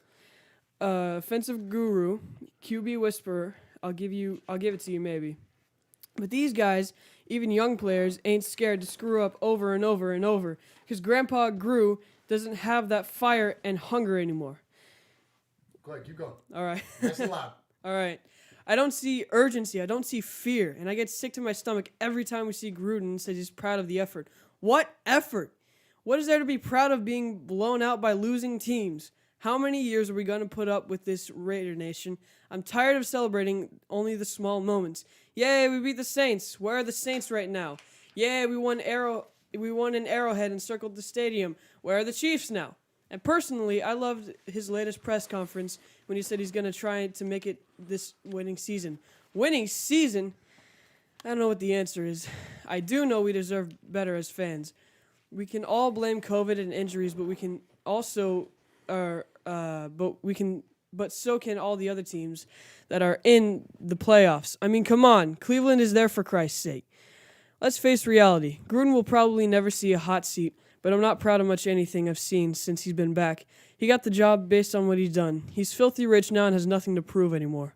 Don't get me wrong. I'd love to see Chucky come back, but it ain't happening. I'm going to wrap it up. Once again, it's a microwave popcorn time for the Raider Nation, and personally, I'm tired of popcorn. P.S. Carr has won several games this year, and Mariota hasn't won any, so just don't. Mariota did his job. Don't start a QB controversy when nothing matters anyway. A frustrated Pirate, 1975, 2-time sizzling made. Sizzler, Vinny. It's a sizzler. Sizzler made man. Sorry. Sizzler. Well, he said sizzling on there. He did. Oh, sizzling made man? Yeah, sizzling so made man. Here I am trying to correct you, and you hit it right. Come on, Dad. I know, man. What's up, Dad? All right, Come good on, job, Murph. Vinny. Thank you. Thank you very much. I love when you call me Murph. That's awesome, buddy. Good job, man. Good job, Power 1975. Appreciate you. Hey, we gotta get you. We gotta get that microphone. You gotta get right on into that thing. Right here? Yeah. Well, let me get it up to the side. Here, look. Pull it up to the side of your face like mine is, like this. Right here? Yeah, like this. Like, look at mine. You see this? And then talk like right into the side of it. Like push it up. Yeah. Now Right here. Now get loud. You gotta talk loud and you gotta project. All right, right here. Yeah, you see how your meter over there? Can you see your meter? Yeah, I see my meter. Yeah, get your meter up there high. You want? All right. Yeah, there you go. There we go. All right. Boy, Vinny. There you go. All right, you want to read another one? Sure. Okay, here you go. All right. I've been for Carr since day one, since he was listed as QB1. Yes, he has flaws, very obvious ones, like his fumbles, and yeah, he doesn't throw many interceptions. However, the ones he does throw effing kill us every time. You know what I've seen Carr do? Make a save after his screw ups. Carr doesn't even have a fire unless he's already up. Carr makes a mistake and he quits. Even him tossing the ball after the Gorham injury. Gorham? Or groin? Groin. Groin. Oh, the groin. You know what the groin is? Yes, I know what the groin is. Come on, Dad. Gorin. You know it sucks to injure your groin. Yes, you're Gorin. Yeah. Your groin is a whole dead. Is a groin your part of your groin?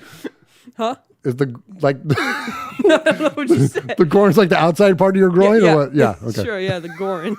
The groin. The Gorin. Okay, where was I? I lost my place. Thanks, Dad.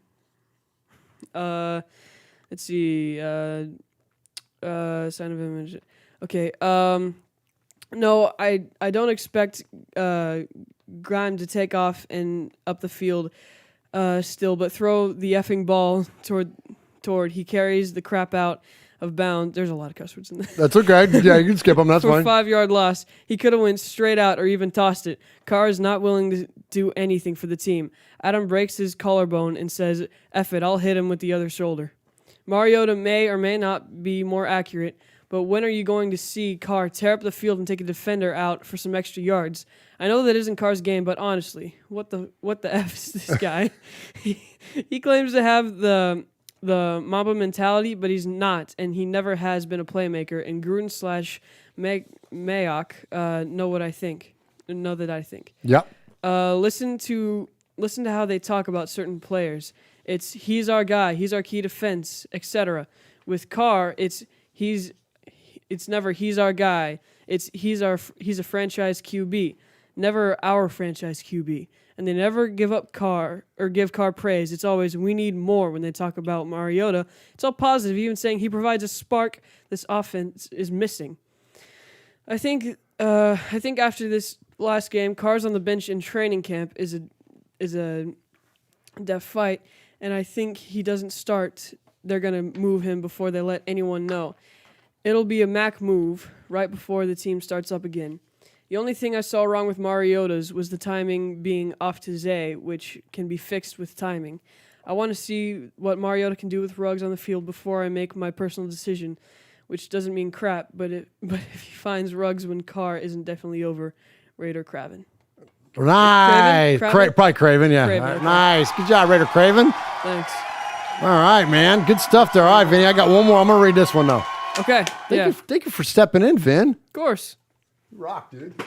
Appreciate it. Sorry we had a little microphone trouble, a little camera trouble and all that, man, but thank you for joining me, son. Of course. It was fun, man. Did you have a good time? Yeah, I had a good time. Yeah, absolutely, man. Love do you know this, that like when a lot of people address these things to us, or they like when they call the show, they say Murph, Mosh, Swag, Jeff, and Vinny? Yeah. Did you know that? Yeah. It's awesome. It's so cool. Yeah, people always like to shout out Vinny, man. So appreciate you, Vin. Thank you for coming in, man. We need to get Tristan on the show again.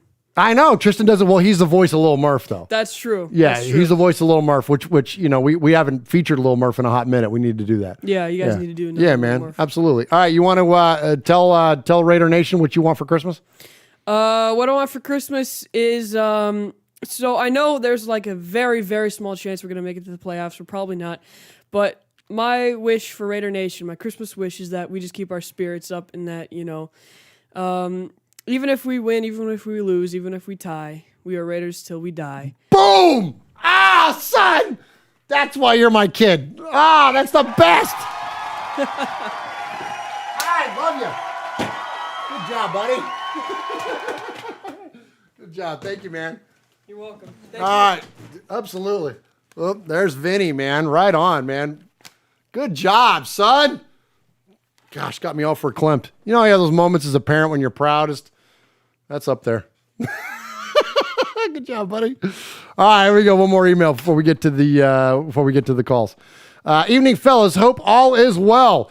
I'll be brief with my comments about last week's game against the Chargers. We have a quarterback dilemma brewing.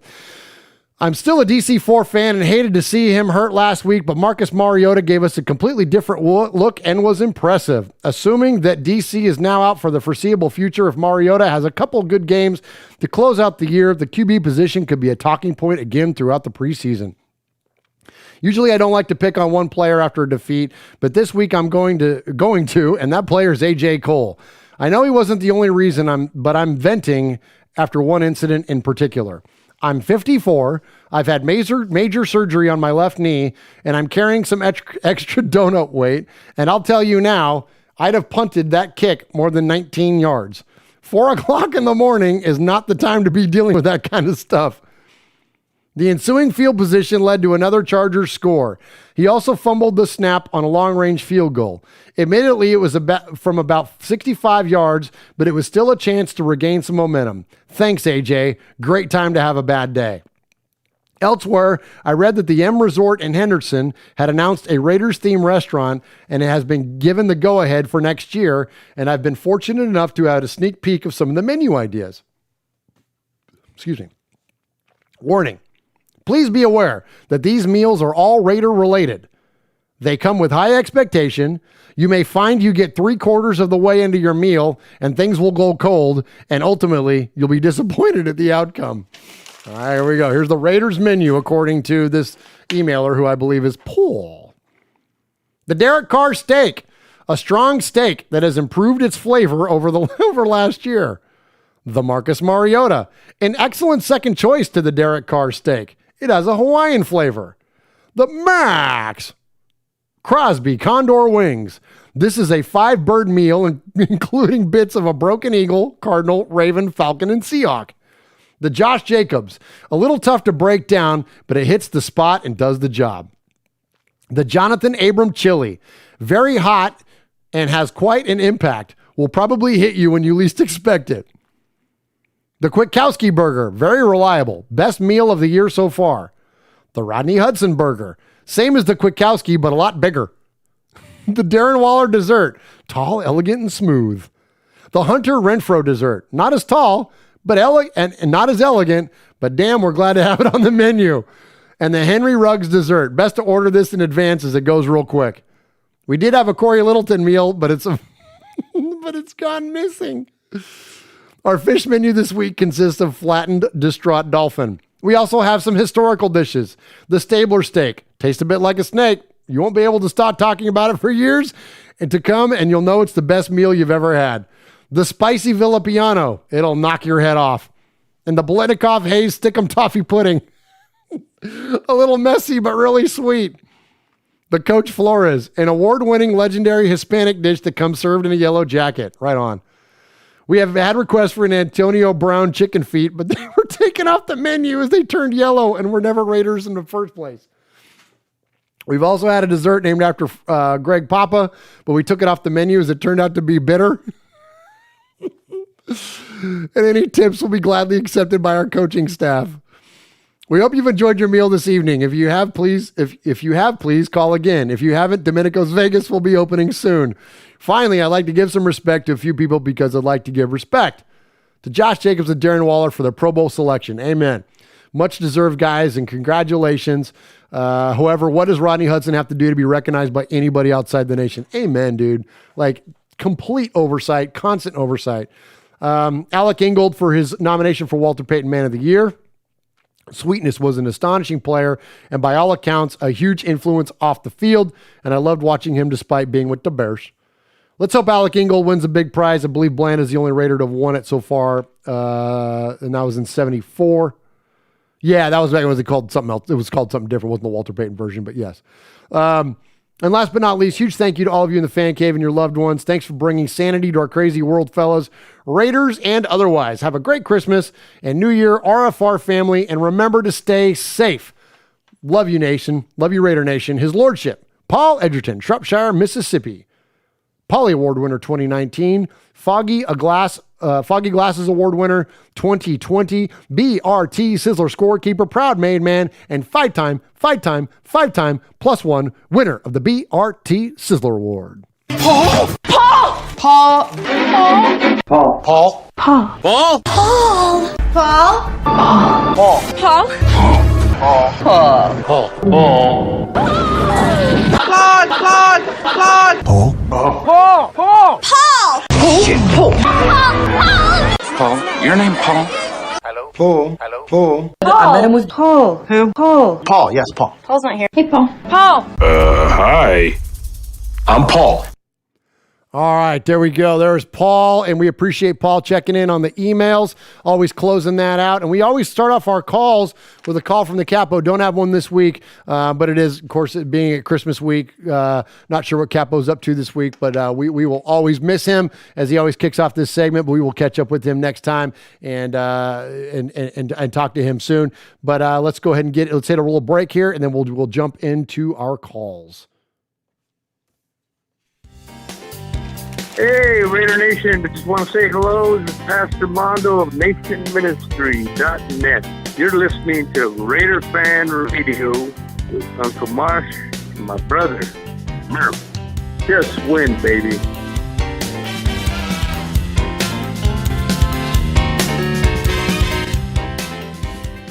All right, appreciate Pastor Mondo. All right, let's get into some of these voicemails and the Sea of Fans mailbag. This is a lot of fun, man. We're going to have a good time in here tonight.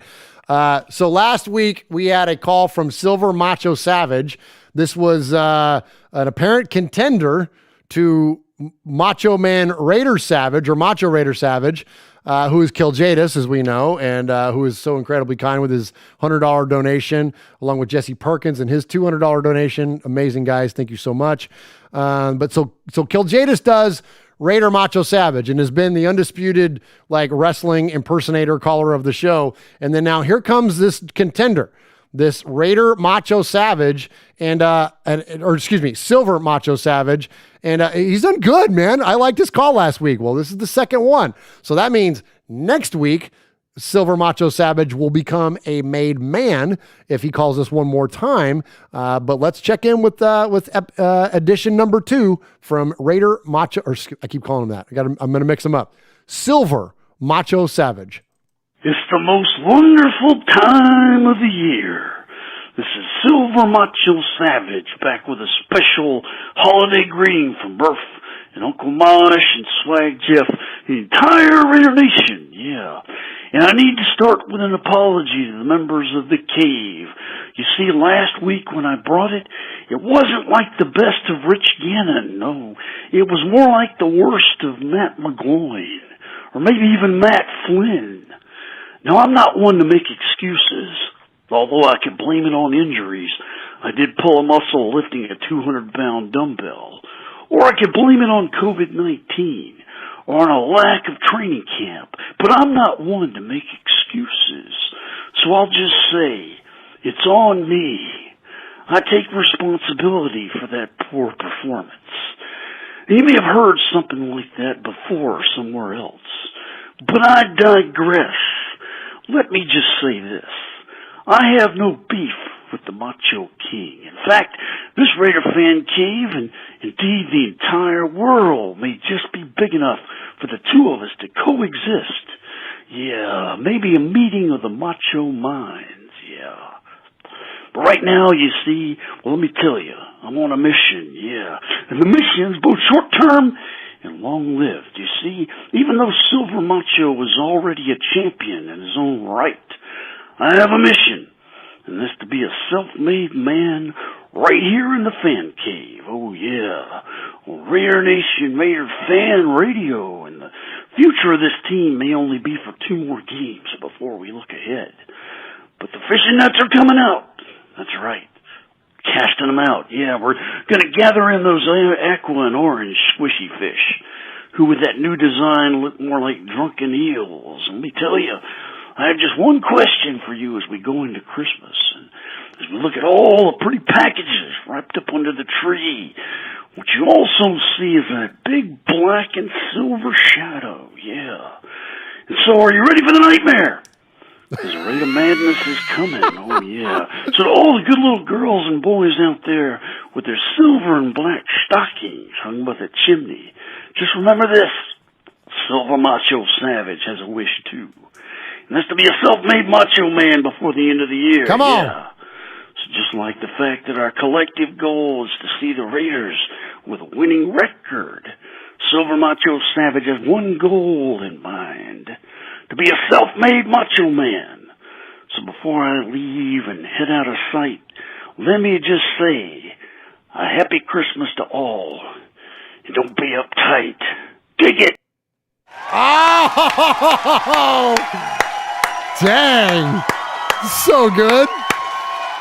So good, man. I love it. I love it. Silver Macho Savage. Excellent job, man. That is a way to represent here in the fan cave. Keep them coming, man. Next week, you only got to do one more, and you will be self-made. That is fantastic, dude. Yeah, one more and get it. And you are definitely, look, we've got a champion, okay, but you are definitely the number one contender. And just remember this, sometimes number one contenders don't always win the belt on the first try. So keep those things coming, man, because there might be an answer coming up later in this show from the other macho. I don't want to sell the lead or foreshadow too much, but just know that no call out goes unanswered, and I thought it was a very respectful call out. So great job there, Silver Macho Savage. Look forward to hearing from you again. All right, next up on the show, we're going to hear from our buddy, newly crowned made man, Raider Flash. What's up, Murph?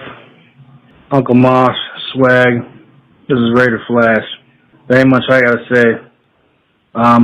If Gruden's listening, get your head out your ass and start making better play calling down the red zone and the 5-yard line. Straight up. Better play calling, dude. And for all the haters out there, Carr will be the starter next year. Carr ain't going nowhere. And I'm calling Pat McAfee out. Sucker. You're on the outside looking in. You don't know what you're talking about, man. You don't know what you're talking about. Tired of the Carr hating every year.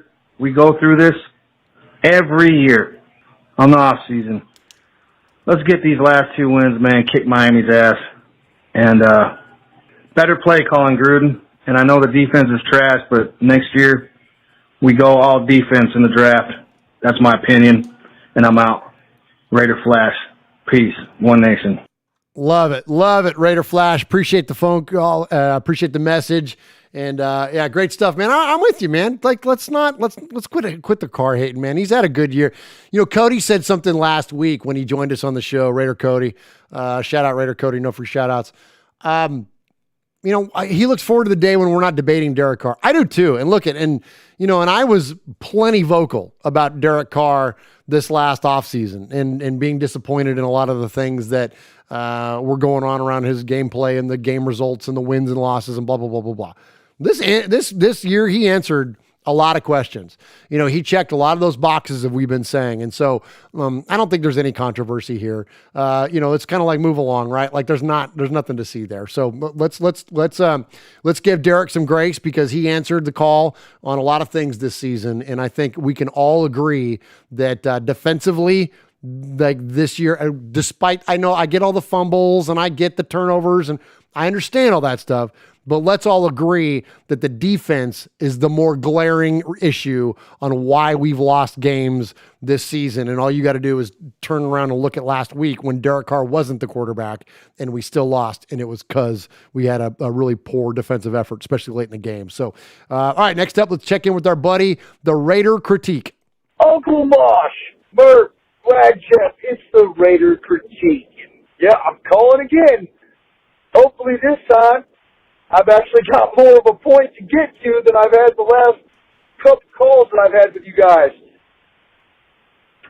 Number one, obviously, we're not making the playoffs this year. We were absolutely picked down by the refs for a bunch of no calls, and we let it slip away against the Chargers. Our defense is exactly what it is, a dumpster fire.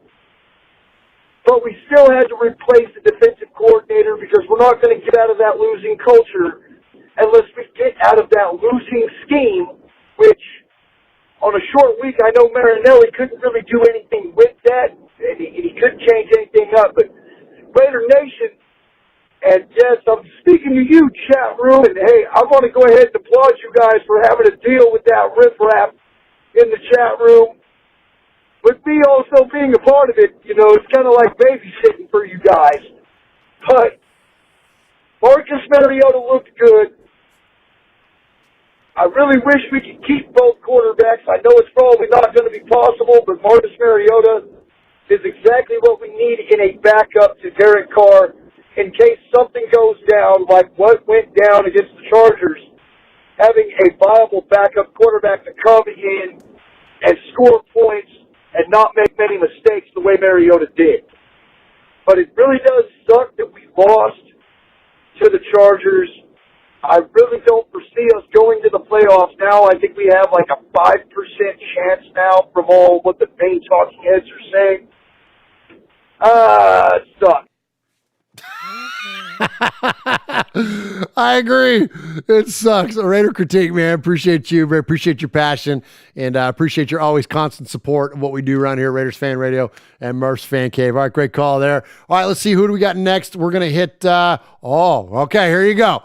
I wish I had like a rumbling of a crowd, like, all right, or a drum roll even. Like, here we go. Here might be the answer to Silver Macho Savage. Let's check in with Kiljadas and the Macho Raider Savage. Oh, yeah. Don't worry. We still have a chance. How do we still have a chance? All we have to do is win out. And then the Ravens lose out. And the Dolphins lose out. We have a chance. You are impossible. Your positivity is so blinding. How can you even say that we even have a chance? The Ravens have 2 easy opponents next. They're not going to lose. The Dolphins are red hot. They're not going to lose either. There's still a chance. You gotta just have faith. No, you gotta be realistic about it, okay? We can't do this, all right? Just win out and just make, that's the goal. That's the goal. Just win out. That's all we can do. Listen, just because you don't have faith in what we do doesn't mean that you should be spreading your negativity on the fans' radio. Well, I'm sorry. It's over with. Let's just move on. Negative Nancy. So stupid. How do we get here? Who knows? Either way. Do you want to talk about it? Talk about what? That other guy. The Macho Man Raider Savage does not talk about phonies, face, and clothes. Oh! Okay, whatever you say. Why don't we end it right here? Very well, then. We wish you a Merry Christmas. We wish you a Merry Christmas. We wish you a Merry Christmas. And a Happy New Year. Merry Christmas, everybody. Ooh, yeah. It's over! We have a champion! It's Bedlam here! It's pandemonium! A taken victory, though, Macho! And undisputed World Heavyweight Champion! Raider. The Macho Man Raider Savage! All right, there he is, the Macho Man, Raider Savage, holding on to that belt, man, holding on to that championship. Congratulations. But listen, Silver Macho, man, keep them coming. That was an incredible voicemail number 2. Next week, you're going to be made. We look forward to this this continued friendly rivalry between these two machos, man. You guys rock. Love the creativity of our callers. One of my absolute favorite things about doing Raiders fan radio is hearing the creativity of the callers from you all that sing to you're doing impressions. It's incredible. But Macho, still the reigning champion, undisputed at this point. So we'll see what Silver Macho's got to say next week. All right, next up, let's check in with our buddy Adam Hill. Happy birthday, Mosh. Swag Jeff, Murph. Man, oh man, this is a horrible, horrible phone call right here. I'm just going to sit here and say it. It sucks to lose on Thursday because, God darn it, we got to sit there and watch Saturday games, and we don't get to look forward to no Raider football. We got to sit there and watch Sunday games, no football. We got to sit there and watch Monday games, no football. And then we got another Thursday game, no football. And it's like, gosh, dang it. Gosh, I just want to watch my Raiders play. I don't even care. Win, lose, don't matter. We tie, don't matter. Because I know in 2 weeks, if we don't make the playoffs, I ain't going to get to see my Raiders on TV. And you guys better cherish this moment. Enjoy watching the silver and black play. Because we ain't going to have nothing after this. We're going to go until August. And hopefully COVID don't affect it again. Because I want to see preseason. We didn't even get to see preseason. But it's all right. And happy birthday, Mosh. Bye. Oh, right on, man. Nice. Love the birthday shout outs for Uncle Mosh there. Appreciate you, Adam Hill. Thank you for calling the show. Thank you for being a made man. Thank you for all the awesome support that you give us. Speaking of awesome support, man, I'm going to jump in the chat room real quick. Fierce Raiders in there. Appreciate you, Jesse Perkins, with the monster $200 donation tonight. Thank you, Jesse Perkins. Pirate 1975. Mahomie. Oh, gosh. Here goes the KC fan. I swear, like every other week we get KC fan here, but it's okay. We welcome you, KC fan, because we know there is no Chiefs fan radio, and we know that you struggle with creativity in your fan base, and so you need to check in with what the competitors are doing, and that's fine, or what the rivals, not competitors, we'll say what the rivals are doing. We welcome you. Just keep it friendly in there, and you know, Raider Nation will be nice to you. You be nice to us. You know, you take a shot at one of us, and then all of us will shoot at you back. Coach Davis is in there. Raider born Rico. Jesse Perkins, as I mentioned, W. Woods, that's a new name. Appreciate you, W. Woods, Lee B, Michelle Sweat, The Big Easy is in there. Watts Raider is in there. Killed Jadis, also with another incredibly generous $100 donation. Appreciate you, Kill Jadis, and the amazing Raider Macho Savage there. Raider Born Rico, Franklin 83. Great stuff in there in the chat room tonight. Appreciate all of you, and I will definitely look forward to catching back up with the chat tonight after we get done with the show. All right, next up, man, another new caller. This is fun. Here's another creative call. I hope we don't get in trouble on iTunes with this one because it's a karaoke, so there's a little bit of music in it, but hopefully it's not enough to get us in trouble. And but this is a great call, so welcome to Raiders Fan Radio. First time caller, the Raider Karaoke Kid. This is a new caller, the Raider Karaoke Kid. Now, folks, here's a story about a coach named Gruden. His Vegas act, you know, is still unproven. He wanted a winner in Sin City town, but the Chargers took the ball and drove it all the way down. Hidey, hidey, hidey, hi. Hody, hody, hody, ho. Heedy, heedy, heedy, hee. Hidey, hidey, hidey, ho. His second in command was old Paulie G. He put the schemes together in year number 3. Oh! But times are tough, and COVID is real, and now the search is on for someone who can turn the deal. Hidey, hidey, hidey, ho. Whoop! Whoop!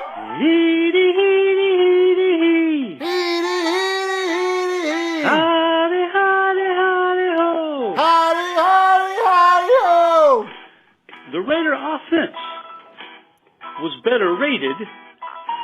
Some numbers up, some down, yet still debated.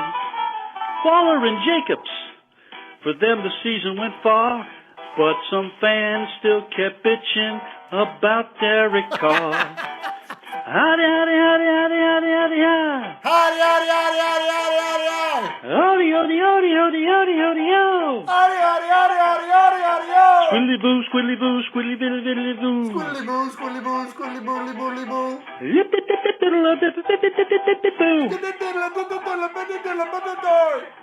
Please just win, baby. This is the Raider Karaoke Kids signing off. Oh my gosh, that's money, dude. That is busting out the Cab Calloway there, made incredibly famous from the Blues Brothers movie. And man, that was awesome, dude. The Raider Karaoke Kid, man. I love it. Blues Brothers, one of my all-time favorite movies, man. I love Cab Calloway, love that song. And I'm a huge fan of that swing era of music. And so great stuff there, man. Awesome entry, man. Appreciate that. All right, next up, let's get to... So I'll bring it down here. If I had access to the lights from the fan cave desk, I'd turn everything down. Kind of like, put on some blues, kind of put on some slow jams. You know what I mean? Just kind of set the mood. Maybe light a candle. Maybe some incense or some other aromatherapy device. Let's check in with our buddy Rico. Hey guys, Raider Rico here. So I will keep all my anger for and all my comments for next week. And I just want to say you that you are something really special. You deserve it. I know you don't like compliments, but it's Christmas and I got to tell you, Merry Christmas, because especially for you, for all of you made men and women, and Mosh and Swago and Murph and Sonny and all your family, Vinnie, and to contribute Domenico as well, who is part of the family, and to contribute for this, because without you, all the Raiders game, even the wins, will taste a lot more sour. So congratulations to you. Happy Christmas. We are just ones, We are the Raiders. Players, forget about all the stuff you have in your head. That Sunday, go as us. Go as a family. Go as Raiders. Chucky, go as a Raider. Just leave your playbook and invent something on the field. Freestyle for you, Chucky. On Sunday. Tried it. So with all that say, Merry Christmas to you guys. I love you all. Go Raiders and the Ravens. I'm out. Yes!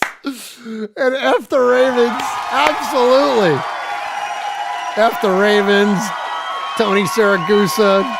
Shannon Sharp. F all them Ravens, man. Oh my gosh.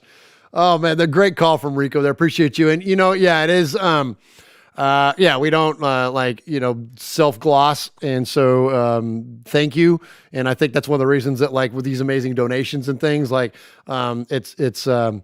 it's not false humility here. We just it's very flattering, and I'm so grateful that that Raider Nation gathers around this show, and we can do some amazing good with one another. And then hearing compliments like that from our buddy Rico, thank you, man.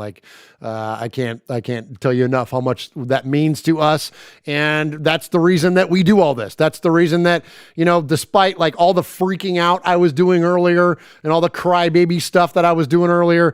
It's all about Raider Nation. It doesn't matter, truly, in my heart of hearts, it doesn't matter to me how good the team is. I'm a Raider fan, and I'm a fan of this fan base. And Raider Nation, since we've been doing this show, has frankly become more important to me than the team itself. The fans, all of you that are listening, everyone that's in the chat, that has become more interesting to me than the actual team on Sunday. And so, Rico, thank you for your kind words. We appreciate you. You're a freaking legend around here, bro. Like, keep those calls coming. Everyone loves to hear from you, and we love all the amazing support that you give us from the Canary Islands. All right, so every week we award a Sizzler Award. That's what we call kind of our best emailer or phone caller throughout the course of the week.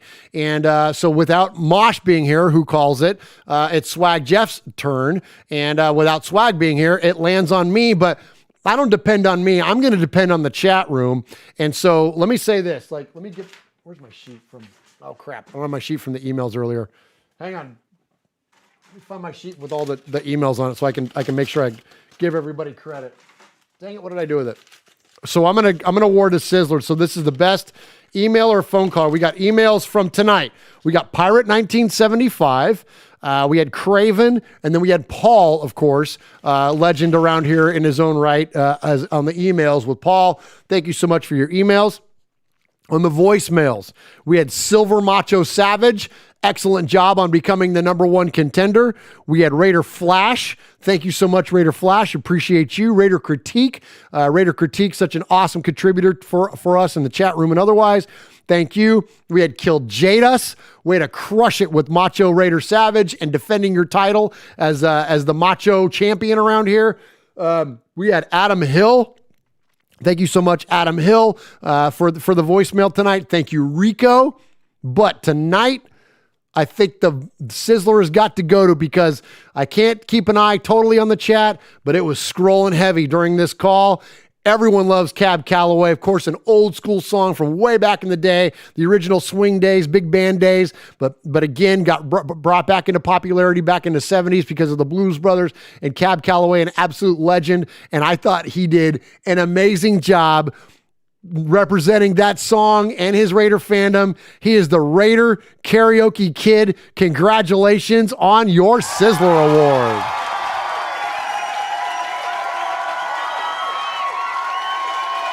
I am the Sizzler. Sizzler.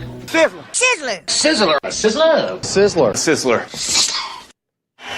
We are Metallica, and we are here for your Oakland Raiders! You know why we out here, and we ain't playing around today. From The Walking Dead to errant Jedi Knights, Raiders fans are a rogues gallery. Ha ha ha ha.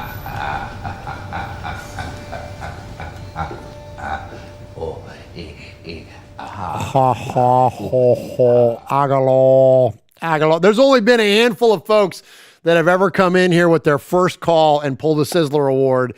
And Raider Karaoke Kid, man, you did it tonight. So congratulations on your Sizzler Award. Guys, I can't thank enough tonight the contributions. I know there has been more than Jesse and more than Killed Jadus, but I can't scroll up, and it's hard for me by myself tonight to get back up to everybody. But I know that we've had some other donations as well, so I don't want to skate over those, because it doesn't matter to me if it's $1, $2, $5, $20. Those are all important, and the more of those that we can get, the more that we can support the One Nation Foundation. So every single one of those is very significant, and thank you. And so again, thank you, Jesse. Thank you, Kill Jadis. Thank you to everybody in the chat room tonight. I'm gonna shout them out here. Franklin 83 is in there. Lee B, Raider Rue, the Big Easy, Kill Jadis, Rogue Code. That's a new name to me. Appreciate you. Let's see, Darth Vader Raider. What's up, Darth Vader? Fierce Raider, Pirate 1975, Michelle Sweat is in there, Ty, Ta-da, Raider, W. Woods is in there, Jesse Perkins, Raider Flash, so many folks, man. Thank you so very, very much for supporting Raiders Fan Radio the way that you do. And man, this has been so much fun tonight, man. And first and foremost, my love and my prayers go out to Swag Jeff and his family. Get healthy, y'all. You know we love you, and can't wait to see you back here in the fan cave, Jeff, once everything is clean and cleared up. And so we appreciate you, chat. Appreciate all the audio listeners. Y'all have a Merry Christmas, man. Like, it's a tough time this year. You know, it's a tough time for us to get together as families, but just remember, keep each other safe. Just keep other people in your thoughts, man. Keep other people ahead of yourself. And I'm speaking to myself too. Let's not think about self. Let's think about others and put others first and foremost. we're going to get through this holiday season and this Christmas season, and then we're going to be into, hopefully a new version of the world here in the next coming months. So just support one another, love on one another. That's what this season is all about, man. Celebrate love, celebrate kindness, turn up the light, don't yell at the darkness. You know what I'm saying? Unless you're yelling at the freaking defense, do that, because the defense needs some freaking yelling at. It's a rough time for us as Raider fans too, man, that 1% chance, but we'll lean into that 1% chance. Let's just enjoy the last 2 games. Let's enjoy the game against the Dolphins and the game against the Donkeys. Even if we're out of the playoffs, hey, at least we can roll into Mile High and beat that cocky sucker, Drew Lock and those Denver Broncos. That will be something to definitely root for. And then next thing you know, it'll be draft season, man. So let's enjoy these last 2 for what they are. So we love you, Raider Nation, man. Merry Christmas. Merry Christmas to you and your families. Keep taking care of one each other. And, man, go Raiders. We'll see you next week back here in the Fan Cave for our last show of 2020. And we're all ready to get on from 2020. Good night, guys.